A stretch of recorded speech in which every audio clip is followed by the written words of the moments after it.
आज दिन भर यूपी उत्तराखंड के आईपीएस अफसरों से कोरोना काल में उत्पन्न हुई आपदा और कानून व्यवस्था को लेकर सवाल जवाब किया जाएगा और मंथन इस बात पर होगा कि प्रशासन के पास इस आपदा से निपटने और सिस्टम में एक्टिव जालसाजों पर शिकंजा कसने के लिए फौरी तौर पर क्या प्लान है।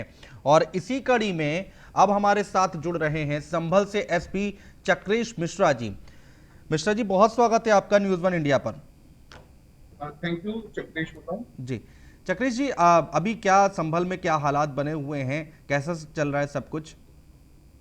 संभल में अभी तो हम लोगों ने धीरे धीरे इम्प्रूव किया है। पहले बीच में थोड़ी सी सिचुएशन ऐसी हुई थी कि हम लोग को दिक्कत आ रही थी, लेकिन अब लगभग सभी चीजें सामान्य हैं। हम्म। और हम लोगों ने यहाँ पर जो कंट्रोल किया है उसको सरकार की गाइडलाइन है उनका पूरा पालन कराया जा रहा है। हम्म। जनता का भी सहयोग काफी हम लोगों को मिल रहा है। शुरुआत में लोगों को समझाने में थोड़ा मेहनत मशक्कत लगी थी, लेकिन अब सब लोग काफी समझ रहे हैं और जनता का सहयोग होने के कारण इस बीमारी पर जल्दी हम लोग काबू पाए। अभी जो दौर गुजरा है पिछले कुछ दिनों की अगर हम बात करें तो बहुत ही बुरा दौर था, हम सबके लिए बहुत बुरा दौर था और मैनेज करना बहुत बहुत कठिन था। तो आप लोगों के सामने सबसे बड़ी चुनौती आपको क्या लगा कि ये है हमारे सामने और इसमें इसको पार पाना है कैसे भी? जैसे मैं पुलिस के लिहाज से कहूँ तो सबसे पहले तो हमारे लिए ये समस्या थी कि जनता को इस बारे में जागरूक करना कि जैसा कि पहली जो लहर खत्म होने के बाद कई लोग बहुत लापरवाह हो गए थे, हमारे बीच में से भी कई लोगों से लापरवाही हो रही थी। तो इस चीज को हम लोगों ने जब मैसेज को जनता तक पहुंचाया कि ये कोई एक लॉ एंड ऑर्डर की प्रॉब्लम नहीं है, मतलब जिसमें हमें चालान या फिर लाठी का सहारा लेना पड़े, ये वैसी समस्या नहीं है। ये जनता के बीच में अवेयरनेस की बात है।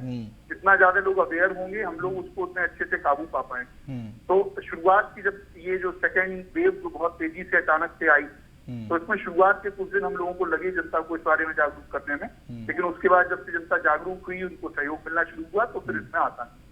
बिल्कुल, लेकिन आपके लिए तो यहाँ पर डबल दिक्कत पैदा हो गई। एक तरफ लॉ एंड ऑर्डर मेंटेन करना है और दूसरी तरफ लोगों को जागरूक भी करना है, उनका मित्र भी बनना है, और जिसके लिए तैयार नहीं थे पुलिसकर्मी, तैयार नहीं थे।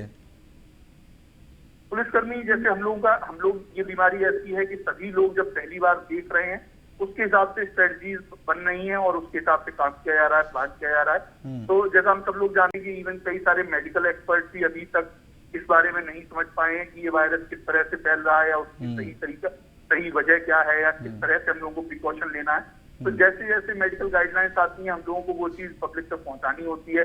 हम लोगों को भी अपने काम करने की तरीके में उस तरह से बदलाव करना होता है। जैसा आपने देखा हुआ जब ये कोरोना महामारी शुरू हुई थी पिछले साल, तो पुलिसकर्मी पीपीई किट पहनकर और कई जगह इसको लेकर इतना ज्यादा एक हवा बनाया गया था, तो लोग बहुत पैनिक भी हो रहे थे। और कई लोगों के ऐसे आपने समाचार आप लोगों ने देखे ही होंगे कि जहां पर लोगों ने खुद से अपने आप कोई हॉस्पिटल से कूद गया, कोई इस तरह की घटनाएं हो रही थी। लेकिन अब सेकेंड वेव के टाइम में हम लोगों के पास ज्यादा अंडरस्टैंडिंग है, हम लोग समझ सकते हैं कि क्या करना है क्या नहीं करना है। तो हम लोगों ने अपने पुलिसकर्मियों को भी इस बारे में प्रशिक्षित किया है। और जो बीच में वैक्सीनेशन का प्रोग्राम चला, तो उसमें मैं ये कहूंगा कि फ्रंटलाइन वर्कर्स को जो सबसे पहले वैक्सीन दी गई, इससे एक बहुत फायदा हुआ। हम लोगों का यहाँ का एक्सपीरियंस है कि जिन जिन लोगों ने वैक्सीन की दोनों डोज दी हुई थी, उनको अगर कुछ लोगों को ऐसे लोगों को भी कोरोना हुआ, लेकिन उनको कोरोना बहुत ही हल्के लक्षण उनमें हुए, उनको बहुत हल्के फुल्के सर्दी जुकाम और बुखार से उनको उसके बाद वो सही हो गए। लेकिन जिन लोगों ने कोरोना की दोनों जो वैक्सीन की डोज थी उन्होंने नहीं ली हुई थी, ऐसे कुछ लोग हमारे यहाँ हैं। हमारे जनपद में 3 लोग इसमें शहीद भी हुए हैं। लोगों को कोरोना की डोज उन्होंने किसी वजह से नहीं लगवाई थी। तो हम लोगों को दोबारा से अपने वर्कर्स को भी इस बारे में जागरूक करना पड़ा कि सभी लोग वैक्सीन की दोनों डोजें लगवाएं और उसके बाद ही इससे हम लोग एक प्रिवेंटिव एक तरह से हम लोग उसमें प्रिवेंशन करते हैं। चक्रेश जी, कई लोग हैं इस आपदा में अवसर ढूंढने की कोशिश कर रहे हैं और लगातार कालाबाजारी कर रहे हैं, गलत काम कर रहे थे। संभल में भी ऐसे केसेस सामने आए क्या? संभल में हम लोगों ने एक हेल्पलाइन पब्लिक के लिए रिलीज की थी, जिस हेल्पलाइन पर हम लोगों ने ये कहा था कि अगर कहीं पर किसी को ऐसी कालाबाजारी ऑक्सीजन सिलेंडर की या फिर किसी अन्य मेडिकल सप्लाई की अगर कोई करता है तो उसके बारे में शिकायत करें। 1-2 जगह हम लोगों को शिकायत भी प्राप्त हुई, हम लोगों ने उस पर कार्रवाई की और कुल मिलाकर हम लोगों ने जो कालाबाजारी है वो संभल जिले में कम से कम नहीं होने दी है, इसका पूरा ध्यान रखा है। और बेसिकली हम लोगों का एक L2 हॉस्पिटल था, उसमें पूरे ऑक्सीजन की सप्लाई लगातार बनी रही, वहां पर बेड भी लगातार अवेलेबल रहे, तो लोग ऐसे कालाबाजारी करने वालों को अवसर भी मिला। ये भी एक संभल के बारे में खासियत रही, इसको मैं जो पुलिसकर्मी हैं, जो आपकी टीम है, वो लगातार सड़क पर काम कर रही है। बहुत सारे लोग होंगे जिनकी उम्र भी ज़्यादा होगी, उनके लिए बहुत मुश्किल आती है। इवन जो पुलिस वालों के घर वाले हैं, परिवार वाले हैं, परिजन हैं, उनके लिए भी इतना ही खतरा पैदा हो रहा है। तो ऐसे में आप लोगों की तरफ से किस तरह से प्रिकॉशंस लिए जा रहे हैं, किस तरह से कदम उठाए जा रहे हैं, या कुछ ड्यूटी में कुछ चेंजेस कर रहे हैं आप?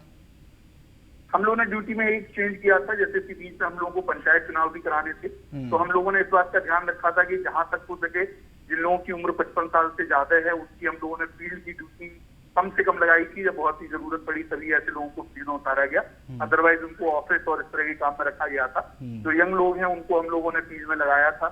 जो परिवार जिन लोगों के यहाँ पर ऐसे हैं जिनके पास में अगर रहने की ऐसी सुविधा नहीं है, कुछ हमारे जनपद के लगभग 150 पुलिसकर्मी कोरोना संक्रमित हुए थे सेकेंड वेव में, तो हम लोगों ने एक अलग से आइसोलेशन सेंटर पुलिस की तरफ से भी बनाया था, क्योंकि कुछ लोग ऐसे थे जिनके पास अदरवाइज उनको ऐसे सीरियस सिम्टम नहीं थे तो उन्हें हॉस्पिटलाइज होना पड़े, लेकिन उनको जस्ट आइसोलेट रहना था। तो उसके लिए हम लोगों ने एक 20 बेड का एक अलग से आइसोलेशन सेंटर बनाया, उसमें अलग रख के, जिससे कि उनकी बाकी फैमिलीज में वो संक्रमण ना फैले।